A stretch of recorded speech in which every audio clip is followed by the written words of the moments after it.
Here's a fun tip for you hardcore gamers. If you Z-drop the Reptar wagon, it'll spin around as it falls, as it normally does. However, when it activates as it hits the ground, instead of being upright like usual, instead it'll keep whatever position it was at when it landed, and go through its motions like that. I think it affects its hitbox very slightly, but the move is also so huge that it's kind of hard to tell. If nothing else, it's just hysterical. So if you ever see this item spawn, be sure to do exactly that every time. Anyways, hi, I'm PK Beats. Welcome to Random Nickelodeon All-Star Brawl 2 Facts. Actually, that's a really long title. Let's shorten it to Nick Brawl Facts. Before I get into anything, I need to clarify that this whole video is actually sponsored by Game Mill Entertainment, the studio behind Nick Brawl. So if you're already interested in the game, or become interested after watching this, feel free to click the link down in the description and get it for yourself. Available either on Steam, PS4 or PS5, Xbox, or yes, the Nintendo Switch. But yeah, if you're new to the channel, I usually do trivia for Smash Ultimate, and given that these are both platform fighting games, I'll be making comparisons here or there because of that common background. Though I will say, there are a handful of gameplay elements that end up making Nick Brawl a lot more like a traditional fighting game than Smash. For one, rather than smash attacks, we have a light and a heavy attack button. Or rather, charge attack, not heavy. And given the existence of aerials for both types of attacks, that means we actually have a lot of potential moves to choose from. And this is on top of the usual special attacks each character has. Adding even further to this is the Slime Meter, which is a universal super typed charge mechanic that lets you do a variety of things, like boosting the power of heavy attacks, powering up the use of one of your special attacks, which makes it kinda different, shielding without actually losing any shield health. You can even press the slime button to cancel an attack that you're currently doing, which heavily opens up combo potential for all characters at a cost. And of course, if you charge up the meter in full, you can unleash an ultimate attack. And I don't think I need to describe what this is like. And I really like Squidward's a lot. It's just awesome. Honestly, these factors combined just already tell me how different the gameplay and depth of this game can be, which is really promising. I'm not very good at the moment, so it's hard for me to tell for sure, but I think if you're looking for anything different from Smash, but still like has some common ground, I think you'd really like this. Anyways, that's enough intro rambling. This game has several stages to choose from, but on top of that are stage variants akin to Battlefield, and Omega forms for some of their stages. But additionally, what's lacking in Smash is a form with just 2 platforms, a la Small Battlefield or Pokemon Stadium, as well as a form with 1 platform that moves horizontally, a la Smashville. Both of these are really good form options to be able to play with, and while it's a shame that they're not available for every single stage, it's still an awesome idea. And to start hopping into gameplay, you might notice that CPUs can go from level 1 to 9, as we would normally expect, but on top of this, they've actually got an additional level, at 0. Yes, this means they're categorically considered in a vegetative state and just won't move, unless it's to recover. While there is a good training mode available where this level 0 CPU is best suited, the option is also still available for normal matches. Also in training mode, we can actually see recent inputs, and you'll notice that the level 0 CPU is constantly inputting up, even when absolutely nothing is happening. I don't know if that's to prepare them for recovery or what, but it's just kind of funny to think that the CPU is just stuck, frozen in its own body, mashing upwards as hard as possible. Also, if you took the No Nostalgia Critic November pledge, I'm sorry to break it to you, but me using the clip there counts as watching Nostalgia Critic, so yeah, tough break. Now, if you're looking for some crazy tech, then look no further than this. If you're using a controller and hold forward so incredibly slightly, your character can drastically switch between their slow walk and their idle animation. There's already a dedicated taunt available, which is pretty good usually, but I think this is a great alternative option. Also, I just find it really funny that SpongeBob's light attack combo is just him clapping. Like again, you could just straight up use this move on its own and that's already a perfect taunt. And the name of the move adds further insult to injury. Like we all know SpongeBob would be super earnest in saying congratulations, but given certain context, this can be super passive aggressive, which is hysterical. And yeah, now that we're here, as you can see, if you pause, you can review each character's full moveset, which includes, yes, a given name for everything.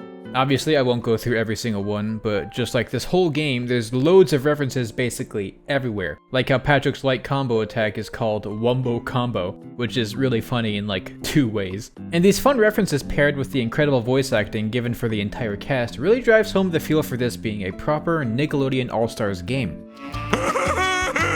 You can really tell a lot of love is actually put into this. Also, Squidward's lost animation is him wrapped up in bandages in a wheelchair, which is just perfect. You can tell that SpongeBob is my favorite series that's getting representation here, though I'm also a huge fan of Avatar: The Last Airbender. There's a pretty good variety of series for anyone who liked watching Nickelodeon as a kid, or still does. Like, there's a good age range here. Anyways, before we move on to the campaign mode, I want to talk about a certain thing that I feel like a lot of other people will inevitably gloss over like they do for Smash. That being items. Yeah, they're a thing in this game and they can be spawned in training mode, so allow me to go over every single one and what they generally do. The cabbage heals 5%, with the donut healing 10, the Krabby Patty healing 50, and the pizza heals 100. The Power Pinata of Punishment creates a cloud of mayhem which deals up to 14 hits, and affects anyone around, including the one who threw it. The Anchor is just a really heavy item that deals a lot of damage when thrown. Yes, what this means is that Spongebob is strong enough to lift the Anchor now. Good for him.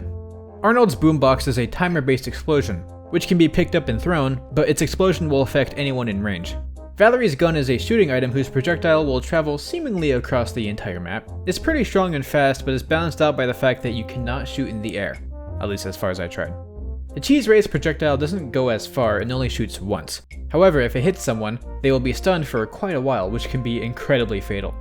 The Log from Blamo can be thrown out as an attack, but will bounce off surfaces and ricochet off of anyone's attacks, allowing everyone to sort of juggle it around, which can be really fun. The Explosive Pie is a pie that was made in a bomb factory, and thus blows up. The trigger for the explosion seems to vary when thrown or dropped. It feels like if you hit someone with the pan side, nothing happens, but hitting them with the pie itself triggers the explosion. However, if you throw it and don't hit anyone, it'll just sit there, and act essentially like a motion sensor bomb. The Bronze Boots of Truth will give you a speed boost, and the Shrink Ray will do exactly what you think it does, and increase your size. The Slime Container will fill your slime meter by 1 when used, and the Big Slime Container will require a bit more effort to open, but will sort of put you in a slime state, which changes the music and fills up your meter a lot. Sandy's Rocket is a homing missile, though it'll only home in if thrown in the direction of a player, and will otherwise just go straight.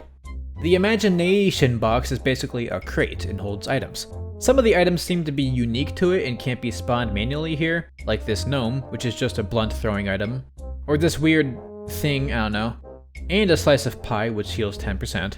Also, yes, the items are glitched onto my character, I will talk about that later. The Orb of Confusion will inflict the Confusion stat onto any opponents caught in it, which will just reverse your controls. Sokka's Sword is a simple battering type item, and the Fly Swatter is also kind of like that. They seem to be pretty similar to each other.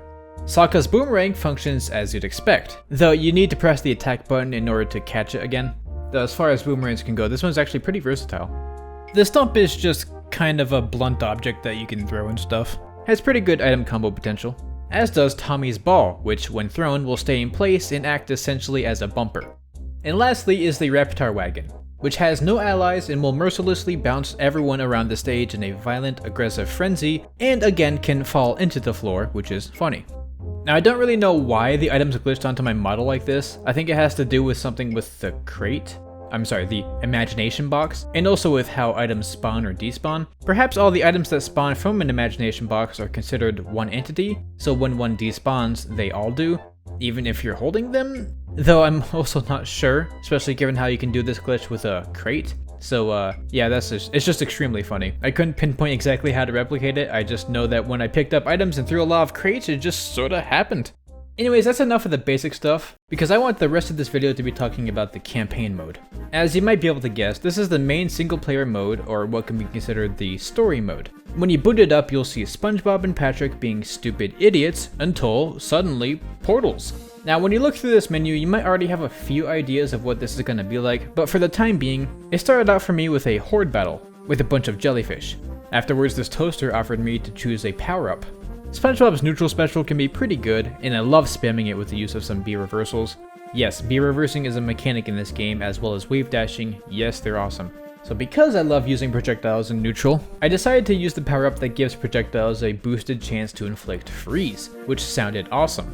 What's even better is when, in a later power-up place, I got one that causes my projectiles to follow enemies. Because of how the small effective size of the bubble was its main drawback, giving it homing properties on top of its freeze chance was just so effective. It was a surprisingly fun level of customizability toward my personal playstyle. Anyways, I destroyed Patrick, who was being brainwashed, despite not having a brain, and then unwashed his brain for future use. Then I got to use the Nick Blimp stuff to buy some nice buffs. I unlocked Aang because I love him. Then fought King Jellyfish, which is a pretty awesome idea for a first boss. In practice, because I had made my projectiles so super effective, he was kind of easy to camp out, but it was still pretty cool. Then SpongeBob died. Untold time shenanigans, which allowed me to reset and try the route again. Yeah, if you haven't figured it out by now, this is entirely 100% a roguelike, where you go through a series of challenges, get temporary buffs throughout the run, and when you die, you keep some of your loot so that you're stronger for the next run. And here, with this hub world, when you restart, you have the ability to use some of the currencies to get perks, which are permanent buffs. It's this feedback chain of going through these runs, getting a lot of different types of currencies to boost up your character, or getting new characters to play as, and it all just works out so perfectly for platform fighters that I'm surprised that it hadn't been done before.